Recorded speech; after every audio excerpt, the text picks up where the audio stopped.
Alam nyo ba kung paano mag-compute ng overtime? Hindi. Okay.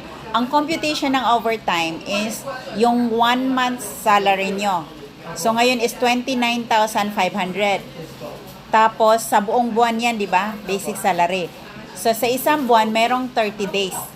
So, i-divide mo yan siya ng 30. So, it means 29,500 divided into 30. So, yun po yung pinaka-basic salary nyo sa isang araw. Tapos, sa isang araw kasi is may 8 oras. So, yung amount na yan na bali 1 day, yung per day nyo, i-divide into 8. Kasi 8 hours, di ba? So, lalabas na yung per ora. Yung per ora na yan, yan yung minimum computation sa overtime na i-divide natin is 1.34.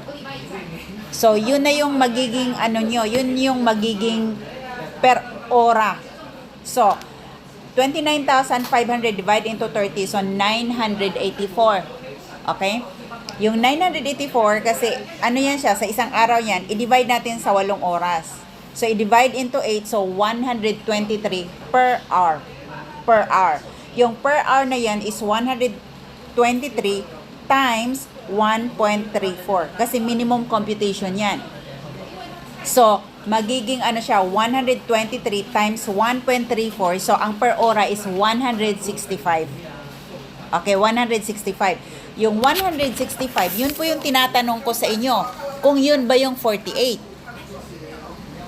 Kasi hindi makikita dito. Meron kayong mga DTR?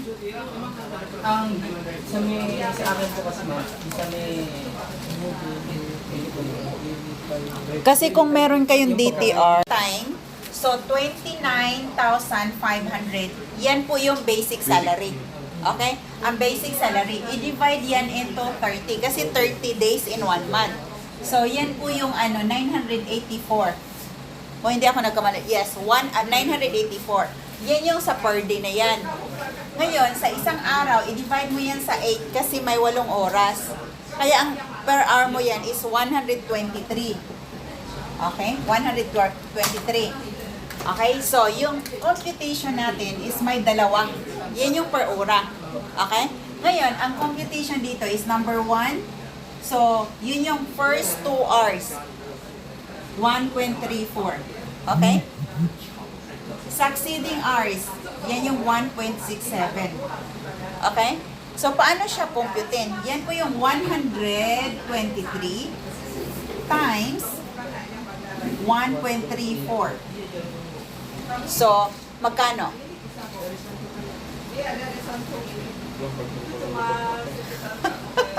Mathematics tayo ngayon. So, yun siya ang tapos tapos dito, 164, round up natin ng 165, okay? Okay. So, ngayon, yan siya ang computation. Sabi nyo, 12 hours, di ba? Okay. So, ngayon, ipaliwanag ko muna yung pangalawa. Ito siya, 123 per hour times 1.67. Yan yung 2 hours up. Succeeding hours. So, magkano?